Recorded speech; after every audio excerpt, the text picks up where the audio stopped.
software makes an HDR of those 3 and then stitches the 12 into one 360.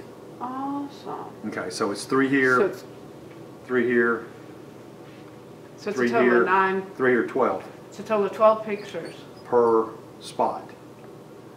And here's the trick. If I were doing this facility, for instance, you start at 10 feet outside the door. The door has to be propped open. Right. And you'll get this, you being a Google person. It starts 10 feet outside the door with the door open, 4 feet outside the door, 4 feet inside the door. And then you might want to do this room here to show their meeting facilities. Right. You can't jump from 4 feet inside the door to in here. You have to shoot them as you progress along the hallway and inside the door, because it literally is street view inside. What I explain to people, imagine, you know, if they've seen street view, I said you see it from the driver's eye view, just like you can turn around your car and see it 365 degrees.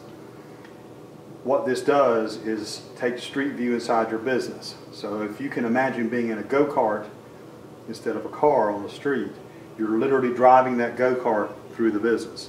So I keep this in my head as we go, so I don't skip and like jump through a wall, which in the previous tours we did was okay. Right. Because, you know, you fill it in, but this you're following the chevron, so you better darn well do the extra work to get it in here. Yeah. You know, and down the hall, you know, you can't jump through walls, they'll throw it out. So if you shoot raw, you have to go through the whole conversion process, and if you do it wrong, their servers are reading the metadata and they'll throw it out. You have to go back and reshoot it. So you don't shoot them in raw. So you shoot it in a JPEG and then they add the high resolution. They make the HDR out of it. Okay. And then since it's 12 different pictures stitched together, it's not really a GIF file then, and it's not really No, a it's video. not. No, it stays as a high-res JPEG. Okay. So it starts as a JPEG and ends up that.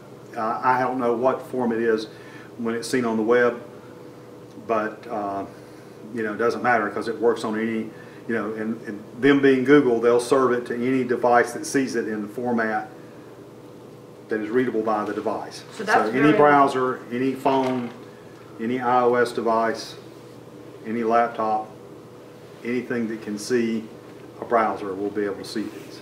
Okay. So it's very important that people don't hire someone to just come in and do a regular photo shoot. Well, they can, ideally what they should do is have, let's just give a example. Your, is it Michelangelo's pizza? Okay. Ideally, they would have me come in on one day and shoot this. Right. And the still pictures I take are given to them because they're the ones that go on the Google Plus page as highlight pictures. And those are specific pictures such as the numbers, the front of the store from the outside, the inside of the store from front looking to back, back to front, a photograph of the menu, a photograph of the business card, a sample photograph of the food. Okay. So those are the things that someone who is searching for a place would want to know about. And then that way it's uniform, it's a template that you're following so that everybody is uniform except for their uniqueness. That is correct. That's a good way to put it. And then you'd shoot the tour. And if they needed stuff for a brochure or their website, they really need to have whoever come in on another day and do that. Yeah, because you wouldn't want to show an empty restaurant. No.